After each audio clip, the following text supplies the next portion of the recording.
রোহিত শর্মা ঝোড়ো ব্যাটিংয়ে 8 উইকেট আয়ারল্যান্ডকে হারালো টিম ইন্ডিয়া। টি-20 বিশ্বকাপের প্রথম ম্যাচে ব্যাট হাতে যেমন জ্বলে উঠলেন ঋষভ পন্থ, রোহিত শর্মারা, ঠিক তেমনই বল হাতে জ্বলে উঠলেন জসপ্রীত বুমরা, হার্দিক পান্ডিয়ারা। হ্যাঁ বন্ধু, আগামী 9 তারিখ পাকিস্তানের বিরুদ্ধে ম্যাচে নামার আগে ভারত তার প্রথম ম্যাচটিতে আয়ারল্যান্ডের মুখোমুখি হয়েছিল, যেখানে এই ম্যাচে ভারতীয় টিমের ক্যাপ্টেন রোহিত শর্মা টসে জিতে বোলিং করার সিদ্ধান্ত নেয় এবং যেখানে আয়ারল্যান্ড টিম ভারতের দুর্ধর্ষ বোলিংয়ের সামনে প্রথম ইনিংসে 16 ওভার ব্যাট করে 10 উইকেট হারিয়ে মাত্র 96 রান তোলে।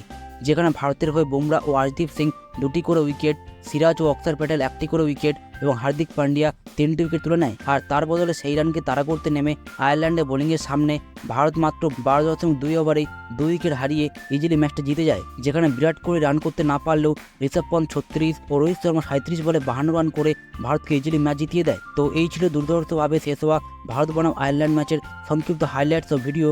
ভালো লাগলে অবশ্যই করুন লাইক, শেয়ার, কমেন্ট এবং এইভাবে আরও ভারতীয় টিম ও টি-20 বিশ্বকাপ সম্পর্কে সমস্ত রকমের আপডেট ও ভিডিও পেতে করে দিন চ্যানেলটিকে সাবস্ক্রাইব।